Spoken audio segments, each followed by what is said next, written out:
Bonjour, voici c'est une lecture d'un témoignage d'un frère qui m'a laissé un commentaire sur une vidéo. C'est un témoignage très important car son travail fait 3 pages A4. Donc ne pas prendre en considération ce témoignage écrit parce que c'est vrai que moi je fais la vidéo, j'ai décidé de faire des vidéos car les gens ne lisent plus vraiment.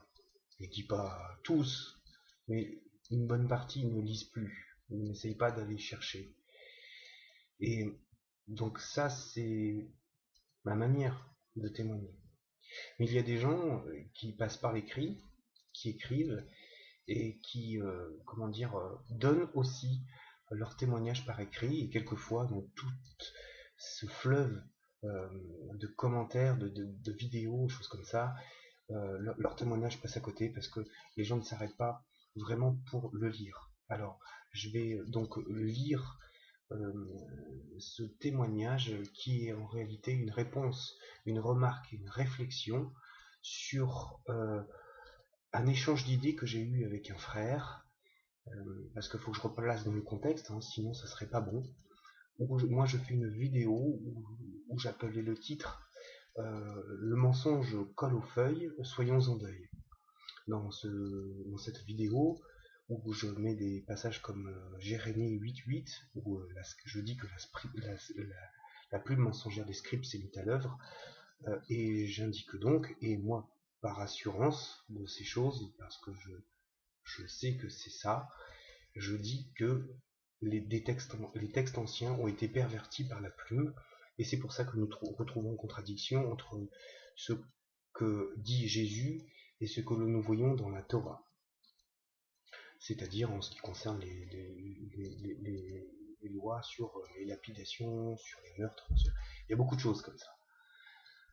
Donc je mets ça en avant pour indiquer que Jésus était venu pour rétablir toutes choses et vérités. Donc un autre frère que je vais citer, c'est Georges Gomam, m'a répondu à cette vidéo parce qu'on est aussi dans le partage des idées et ici il n'y a pas de dictateur. Il m'a répondu comme quoi, ok, il entendait bien le message, mais que lui n'était pas tout à fait d'accord, et il m'a répondu sur une vidéo en ce qui concerne Jérémie 8.8. D'ailleurs, vous pouvez retrouver ces vidéos, il n'y a pas de souci, et avec le frère moi-même, je ne suis pas du tout ni en procès, ni en jugement, ni en rien du tout, on se salue tous les soirs. Donc, vous voyez que là, on est vraiment dans un partage pour s'édifier et pour essayer de comprendre.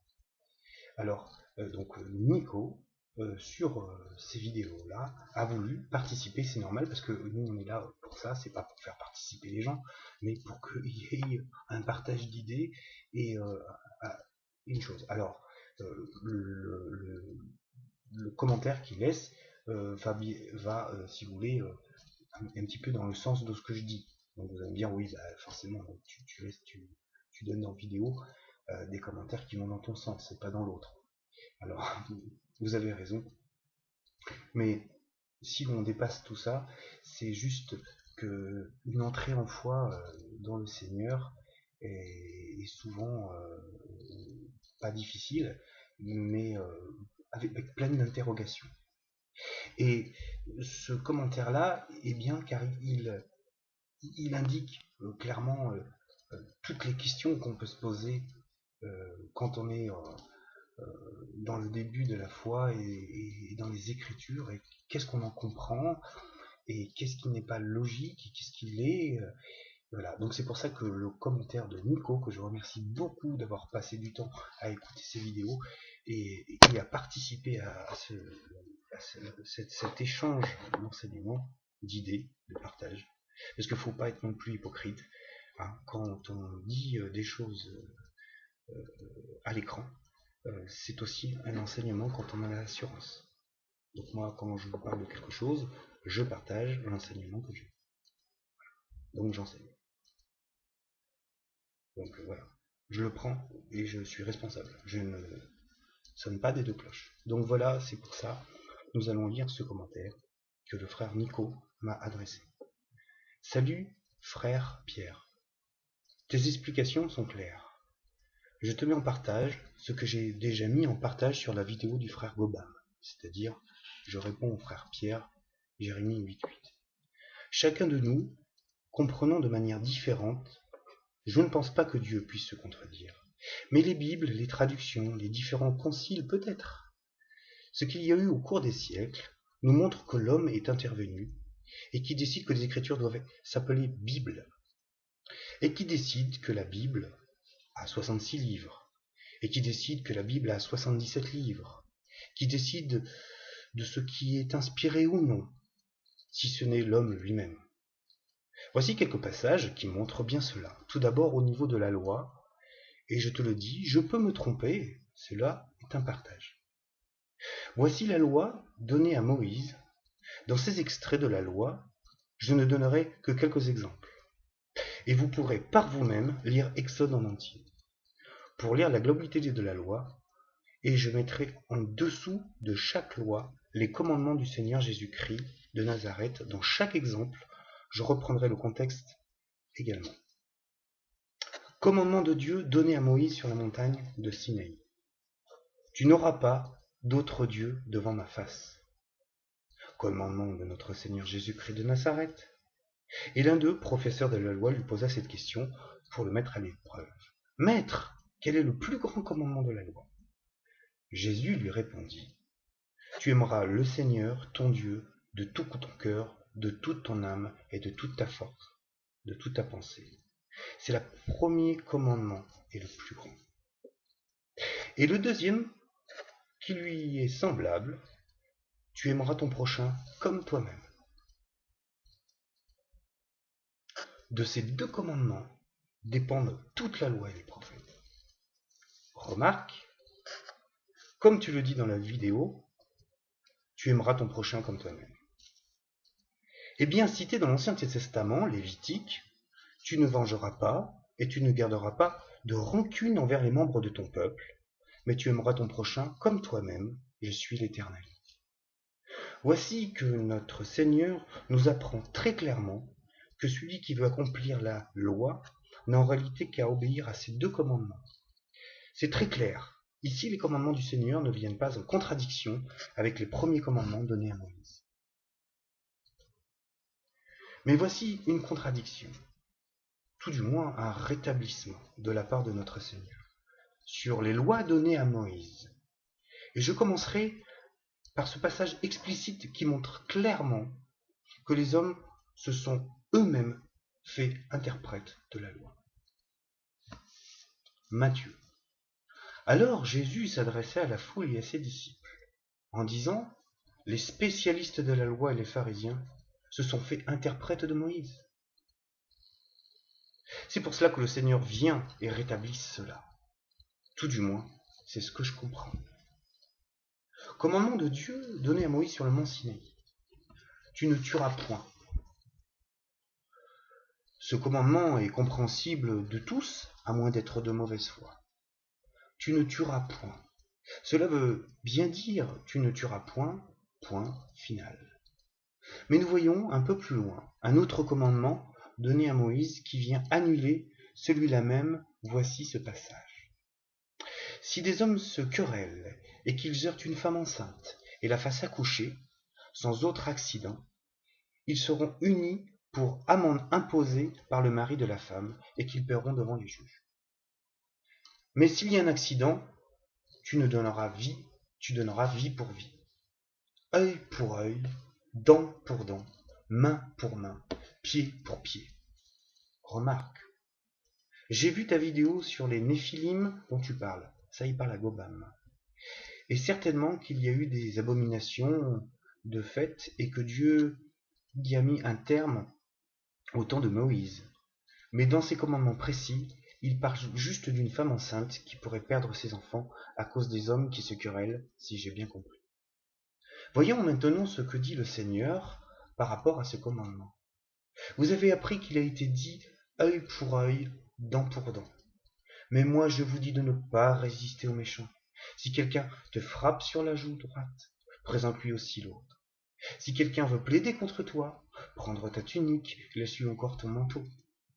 Nous voyons très clairement qu'ici le commandement du Seigneur est en tout point antagoniste au commandement suivant. Mais s'il y a un accident, tu donneras vie pour vie. Voilà une réflexion à prendre en compte. Ceci n'est qu'un exemple, mais il est frappant et ne doit pas être ignoré. Rappelons-nous les paroles du Seigneur citées plus haut. Alors Jésus s'adressa à la foule et à ses disciples en disant, « Les spécialistes de la loi, les pharisiens, se sont fait les interprètes de Moïse. » Qu'est-ce que cela veut dire? Le Seigneur confirme ces paroles dans Matthieu. Jésus leur répondit, « Vous êtes dans l'erreur, parce que vous connaissez ni les Écritures, ni la puissance de Dieu. » Toujours au sujet de ces mêmes pharisiens et autres spécialistes de la loi. Et il confirme dans Jean, c'était déjà au milieu de la fête, lorsque Jésus monta au temple et se mit à enseigner. Les Juifs s'étonnaient et disaient, comment connaît-il les Écritures, lui qui n'a pas étudié? Jésus leur répondit, mon enseignement ne vient pas de moi, mais de celui qui m'a envoyé. Et on pourrait terminer par cela, où le Seigneur nous montre bien la différence entre l'étude et l'accomplissement. Jean et le Père qui m'a envoyé lui a rendu témoignage à mon sujet.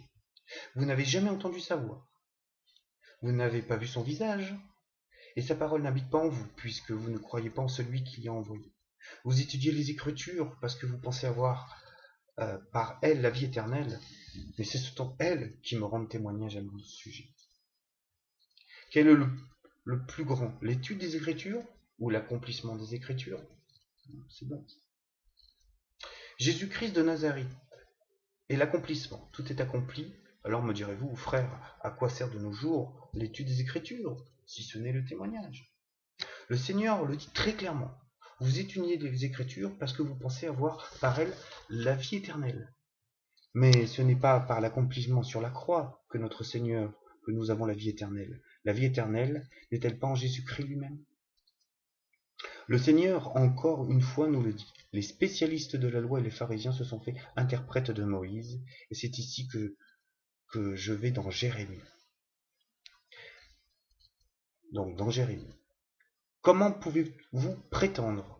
Nous sommes sages, puisque la loi de l'Éternel est avec nous. Là, je dis, c'est Jérémie 8.8. C'est vraiment en vue du mensonge que la plus mensongère des scribes s'est mise à l'œuvre. Les sages sont couverts de honte.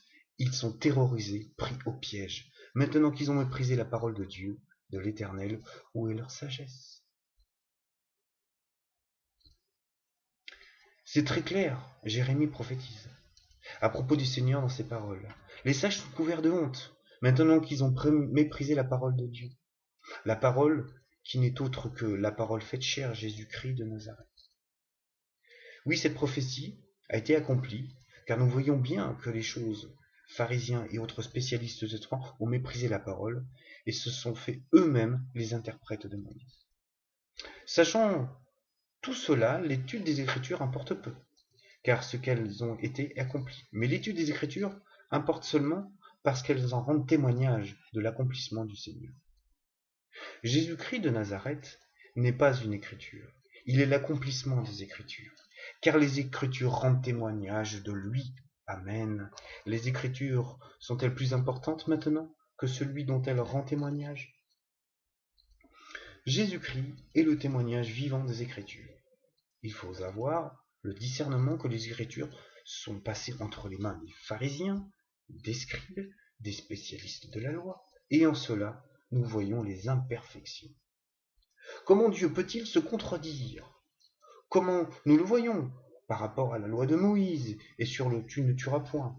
Cela est impossible, et la main de l'homme est passée par là. Mais en Christ, il n'y a point de changement, et nous comprenons que le Seigneur est venu rétablir, non pas abolir, mais bien rétablir et accomplir. Cela, voilà ce que j'en comprends pour ma part, et je peux me tromper. Merci de l'humilité, mais c'est bien Nico. Remarque, si toutes les fois où le Seigneur intervient sur les anciennes lois, il commence comme cela, je vais mettre chaque début de phrase qui précède le commandement. Alors, c'est dans Matthieu 5.